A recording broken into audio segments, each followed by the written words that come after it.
Qui ne voudrait pas devenir président, directeur de société, ministre, PDG, chef d'équipe? Aujourd'hui, nous écoutons les 21 lois irréfutables de leadership de John Maxwell. Installez-vous confortablement, ça va commencer. Bonjour, moi c'est Claude. Je suis un passionné de la lecture. J'ai donc pensé qu'il te serait utile que je résume chaque livre que je lis dans une vidéo d'une quinzaine de minutes que tu pourrais consulter sur YouTube. On dit que la plupart des personnes à succès lisent en moyenne une cinquantaine de livres. Peut-être que toi aussi tu pourrais les emboîter le pas. Pour me soutenir, tu pourrais t'abonner à la chaîne et activer la cloche de notification. Ainsi, tu ne manqueras plus jamais mes publications. Merci. Loi numéro 1. La loi du couvercle. La loi du couvercle stipule que la capacité de leadership d'un leader est en quelque sorte un couvercle sur son potentiel et celui de son organisation. Si le leader est fort, le couvercle est élevé et l'organisation est efficace. Sinon, l'organisation est limitée. La capacité de leadership détermine le niveau d'efficacité du leader et par ricochet celui de toute son équipe. Plus la capacité d'un individu à mener et à diriger est faible, plus le couvercle sur son potentiel est bas. Plus son leadership est élevé, plus l'efficacité est grande. En cas de problème par exemple, les entreprises recherchent naturellement un nouveau leadership. Lorsque le pays traverse des moments difficiles, il élit un nouveau président. Quand une société perd de l'argent, il embauche un nouveau PDG. Quand une église patauge, elle cherche un nouveau pasteur. Lorsqu'une équipe de football continue de perdre, elle cherche un nouvel entraîneur. Parce que le leader détermine le succès ou l'échec de l'organisation et c'était la première loi, la loi du couvercle. Loi numéro 2, la loi de l'influence. Si vous ne pouvez pas influencer les autres, ils ne vous suivront pas. Et s'ils ne suivent pas, vous n'êtes pas leader. Peu importe votre position hiérarchique, c'est la loi de l'influence. On n'est pas leader parce qu'on est entrepreneur. On n'est pas leader parce qu'on possède beaucoup de connaissances. On n'est pas leader parce qu'on est pionnier dans un domaine. On n'est pas non plus leader parce qu'on occupe la position la plus élevée dans une organisation. Ce n'est pas la position qui fait le leader, c'est l'inverse. Peu importe ce que quelqu'un d'autre dit de vous, rappelez-vous que le leadership est une question d'influence. Rien de plus, rien de moins. Loi numéro 3. La loi du processus. Cette loi stipule que le leadership se développe au jour le jour, pas en un jour. C'est la capacité de développer et d'améliorer leurs compétences qui distingue les dirigeants de leurs disciples et adeptes. Il existe en chacun de nous une part de fierté, voulant que l'on se considère déjà comme leader, ce qui ne nous encourage pas à développer notre leadership. À l'opposé, on rencontre des démissionnaires qui croient à tort que le leadership, c'est pour des personnes au sommet des sociétés. Et ils ne voient donc aucune utilité pour eux de développer leur leadership. Pourtant, tout le monde sait qu'on n'arrive pas au sommet tant qu'on n'a pas fait ses preuves. Pour diriger demain, il faut apprendre aujourd'hui. C'est le processus. Loi numéro 4, la loi de la vision. Elle dit que n'importe qui peut diriger le navire, mais qu'il faut un leader pour tracer la voie. Le leader crée la vision de son équipe. Il voit tout le voyage dans son esprit avant de l'entamer. Il a une vision claire de la destination. Il sait qui il a besoin dans son équipe pour réussir. Il sait de quoi son équipe a besoin pour y arriver. Et il voit les obstacles avant qu'ils n'apparaissent. Un leader est celui qui voit plus grand que les autres, qui voit plus loin que les autres et qui voit avant les autres. Si vous avez regardé le film Titanic, il illustre cette idée de voir loin. L'équipage ne pouvait pas voir assez loin pour éviter l'iceberg et il ne pouvait pas non plus manœuvrer assez vite pour changer de cap une fois qu'il a été repéré en raison de la taille du navire pour le moins gigantesque. Résultat, celui-ci a coulé, tuant plus d'1 million de personnes. Le manque de vision de leader est une catastrophe pour son équipe. Loi numéro 5. La loi de E.F. Hutton ou de fascination. Elle dit que quand le vrai leader parle, les gens écoutent. Quand Martin Luther King par exemple parlait, des millions d'individus écoutaient. Quand Gandhi parlait, tout un peuple écoutait. Quand Nelson Mandela, Barack Obama ou Mère Teresa parlaient, les gens écoutaient. Vous évaluez votre leadership par l'impact que vous avez sur les gens quand ils vous écoutent parler. Pour identifier le véritable leader dans une société, une école, une association, une église par exemple, il faut arriver à identifier celui que la plupart écoutent. Très souvent, ce n'est pas la personne qui occupe la position la plus élevée qui est le véritable leader. John Maxwell a dit que si vous devez dire aux gens que vous êtes, alors vous n'êtes pas. Voici donc une question pour vous. Quand vous parlez, les gens écoutent? Je veux dire, est-ce qu'ils écoutent vraiment? Ou attendent-ils d'entendre ce que quelqu'un d'autre a dit avant d'agir? Vous pouvez en savoir beaucoup sur votre niveau de leadership si vous avez le courage de vous poser cette question. Et ça, c'est le pouvoir de la loi de fascination. Loi numéro 6, la loi du socle solide. La confiance est le fondement ou le socle du leadership.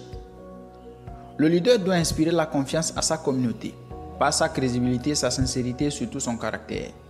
Le caractère rend la confiance possible et la confiance rend le leadership possible. C'est la loi du socle solide. Chaque fois que vous dirigez les gens, c'est comme s'ils consentaient à faire un voyage avec vous. Ils ont une idée de ce que sera le voyage au travers de votre personnage et personne n'aimerait faire un long voyage avec quelqu'un en qui il n'a pas confiance. Par conséquent, votre caractère doit laisser entrevoir de la cohérence dans vos idées et votre capacité à les mener à bien. Bref, ça doit inspirer la confiance. La loi du respect. Les gens suivent naturellement les dirigeants plus forts qu'eux-mêmes et suivent des personnes dont ils respectent le leadership. Quelqu'un qui est évalué à une note de 8 dans le leadership sur une échelle de 1 à 10 ne suivra pas un 6, il suivra naturellement un 9 ou un 10. Les moins qualifiés suivent les plus qualifiés et les plus doués, c'est la règle. De temps à autre, un leader fort peut choisir de suivre délibérément quelqu'un de moins fort que lui. Et quand il le fait, c'est pour une raison. Peut-être par respect de la position hiérarchique ou le palmarès de la personne ou encore en suivant la chaîne de commandement. Sinon, les gens sont attirés par des gens qui sont de meilleurs leaders qu'eux-mêmes. Donc si vous avez un leadership assez développé, tôt ou tard, vous finirez par diriger. C'est une question de temps. C'est la loi du respect. En prenant de bonnes décisions et en admettant ses erreurs, le leader peut gagner le respect de son entourage. Loi numéro 8, la loi de l'intuition. Tous les grands leaders dans leur domaine ont une intuition développée, un flair ou un sixième sens, comme on dit. C'est une qualité qu'ils ont développée. Ils savent lire entre les lignes, sentir. L'intuition aide les dirigeants à devenir des lecteurs de nombreux intangibles de leadership. Ils peuvent évaluer une situation et sentir ce qui cloche, ou l'opportunité à saisir avant les autres. Certaines personnes naissent avec un don plus élevé que d'autres. D'autres, par contre, doivent le développer. Mais l'intuition peut faire toute la différence entre un leader et un autre. La loi du magnétisme, loi numéro 9. Elle dit que qui vous êtes et qui vous attirez à vous. Dans la plupart des situations, vous attirez vers vous des gens qui possèdent les mêmes qualités que vous. Les qualités intrinsèques jouent beaucoup dans la nature de l'équipe que vous allez construire. Un adage dit « qui se ressemble, s'assemble ». Et si vous êtes un leader charismatique, vous attirez plein de personnes charismatiques. Si vous êtes un passionné, vous construisez une équipe de passionnés et ainsi de suite. Un entraîneur de football a déclaré qu'une équipe est une extension de la personnalité de son entraîneur. Loi numéro 10. La loi de la connexion. Selon cette loi, il faut toujours toucher le cœur d'une personne avant de lui demander un coup de main. Pour vous conduire, utilisez votre tête. Pour diriger les autres, utilisez votre cœur. C'est la loi de la connexion. Parce qu'en réalité, les gens ne se soucient pas de qui vous êtes ou de quoi vous avez besoin jusqu'à ce qu'ils sachent combien vous vous souciez d'eux-mêmes. Les professionnels du marketing disent que les gens n'achètent pas à cause de la logique. Ils achètent avec les émotions et ils justifient ça avec la logique. Par conséquent, pour mieux vendre, il faut créer le besoin chez l'acheteur. En matière de leadership, c'est pareil. Le leader doit chercher à résoudre les problèmes de sa communauté pour captiver leur attention et les diriger. Loi numéro 11. La loi du cercle intime. Le potentiel d'un leader est déterminé par ceux qui sont les plus proches de lui, son cercle intime. Jésus le Christ avait 12 disciples pour propager son message. Des 12, il en avait choisi 3 qui faisaient partie de son cercle intime. Il s'agit de Pierre, Jean et Jacques. Vous avez besoin de collaborateurs proches pour devenir un leader d'impact. Le potentiel de votre cercle intérieur détermine votre impact sur votre organisation. Les personnes qui doivent faire partie de votre staff technique doivent être choisies sur la base de leur potentiel de leadership, leur attitude positive, leur caractère, leur efficacité dans leur domaine et leur expérience. La loi numéro 12, la loi de l'autonomisation. Elle stipule que les leaders sûrs d'eux-mêmes permettent aux autres d'exprimer leur leadership dans l'équipe. Les leaders qui manquent confiance en eux essaieront de d'étouffer les autres par peur de perdre leur poste. Or, si vous êtes en mesure d'autonomiser les autres, et les aider à se développer afin qu'ils deviennent capables d'occuper votre poste, vous deviendrez si précieux pour l'organisation que vous deviendrez pratiquement indispensable. C'est le paradoxe de la loi de l'autonomisation. La loi de la duplication. Il faut un leader pour élever d'autres leaders. La duplication, c'est la capacité de transmettre aux autres vos compétences de sorte qu'ils soient à même d'être aussi performants que vous. La duplication est si puissante, non seulement pour la personne qu'on forme, mais aussi pour le mentor. Le développement des autres vous rend encore meilleur et plus grand. C'est la loi de la duplication. Loi numéro 14, la loi de l'adhésion. Les gens croient en vous avant de croire en votre vision. Les gens ne suivent pas de facto des causes louables. Ils suivent des leaders dignes qui promeuvent des causes louables. Les gens adhèrent d'abord au leader, puis à sa vision ensuite. Avoir une compréhension de cela change toute votre approche pour diriger les gens. En affaires, par exemple, si vous avez réussi votre première affaire, les gens accourront de toutes parts pour investir dans vos autres projets parce que vous avez acquis de la crédibilité. En leadership, c'est pareil. Vous êtes au moins aussi important que votre vision. Loi numéro 15, la loi de la victoire. Elle dit que les dirigeants doivent trouver le moyen de gagner pour leur équipe, quoi qu'il en coûte. L'histoire de l'ancien président américain Abraham Lincoln explique mieux cette loi. Lincoln n'a jamais oublié que la victoire de la nation était sa plus haute priorité devant sa fierté, sa réputation et son confort personnel. Il s'est entouré des meilleurs leaders possibles, même si ceux-ci ne partageaient pas toujours son opinion. Il a donné du pouvoir de décision à ses généraux et n'a jamais eu peur de donner aux autres le mérite des victoires remportées par son armée. Le leader privilégie le succès de son équipe au détriment de son confort personnel. Il connaît l'importance de la victoire. Loi numéro 16, la loi du grand mot. Tout comme chaque chauffeur sait que vous ne pouvez pas conduire une voiture sans l'avoir démarrée au préalable. Les dirigeants forts comprennent que pour changer les choses, vous devez d'abord amorcer un petit progrès vers l'avant. C'est la loi du big mot. Une fois que l'élan est enclenché par le leader, les autres peuvent suivre et les gestionnaires sont en mesure de le poursuivre. Mais le créer exige quelqu'un qui peut motiver les autres. Harry Truman disait souvent, si vous ne pouvez pas faire un peu de chaleur, sortez de la cuisine. Si votre désir est de faire de grandes choses avec votre organisation, ne négligez jamais le pouvoir de la loi de l'élan. La loi des priorités. Les dirigeants comprennent que l'activité n'est pas nécessairement l'accomplissement. Ils accordent donc leur priorité à ce qui produit les meilleurs résultats. Par exemple, si vous concentrez votre attention sur les activités qui se classent dans le top 20, en termes d'importance, vous aurez un rendement de 80% sur votre effort. Supposons que vous disposez de 10 employés. Vous devrez donner 80% de votre temps et de votre attention à vos 2 meilleurs employés. Si vous avez une centaine de clients, le top 20 de votre clientèle fournira 80% de votre entreprise. Si votre liste de tâches comporte 10 éléments, les 2 plus importants vous donneront un rendement de 80% sur votre temps. Mettez l'accent sur ce qui est nécessaire, qui produit le grand rendement et qui apporte la plus grande récompense. Nous sommes tous responsables devant quelqu'un, un employeur, un conseil d'administration, nos actionnaires ou quelqu'un d'autre. Pour cette raison, votre liste de priorités doit toujours commencer par ce qui est exigé de vous. En tant que leader, vous devriez passer la plupart de votre temps à travailler dans votre zone de plus grande efficacité. Si quelque chose peut être fait à au moins 80% par quelqu'un d'autre dans votre organisation, il faut le déléguer. Et si une responsabilité devait s'en dégager, formez une personne pour la gérer. Si vous voulez être plus efficace, vous devez appliquer la loi des priorités. Loi numéro 18, la loi du sacrifice. Un leader doit savoir faire des sacrifices pour évoluer. Le sens du sacrifice fait la différence entre les leaders d'impact et les autres. Et considérons par exemple Gandhi ou encore Nelson Mandela. Mandela a dû faire 27 ans de prison et il a fini par triompher à sa sortie.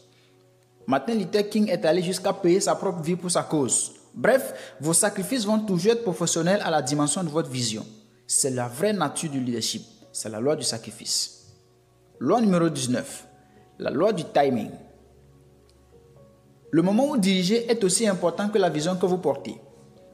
Les leaders savent faire la bonne chose au bon moment. Ils savent saisir les opportunités. Le leader sait que si vous faites la bonne chose au mauvais moment, c'est comme si vous faisiez la pire des choses. Par exemple, vous ne pouvez pas vous lever tard la nuit et vous mettre sur votre 31 et sortir marcher sur le trottoir. Ce serait inapproprié. Par contre, si vous faites la même chose le matin pour aller au boulot, ce serait approprié. La mauvaise action au mauvais moment conduit à la catastrophe. La bonne action au mauvais moment apporte de la résistance. La mauvaise action au bon moment, c'est une erreur, et la bonne action au bon moment aboutit au succès. Pensez par exemple à Winston Churchill. Il a déclaré: « Il arrive un moment spécial dans la vie de chaque individu, un moment pour lequel cette personne est née. Cette occasion spéciale, lorsqu'il la saisira, remplira sa mission, une mission pour laquelle il est particulièrement qualifié.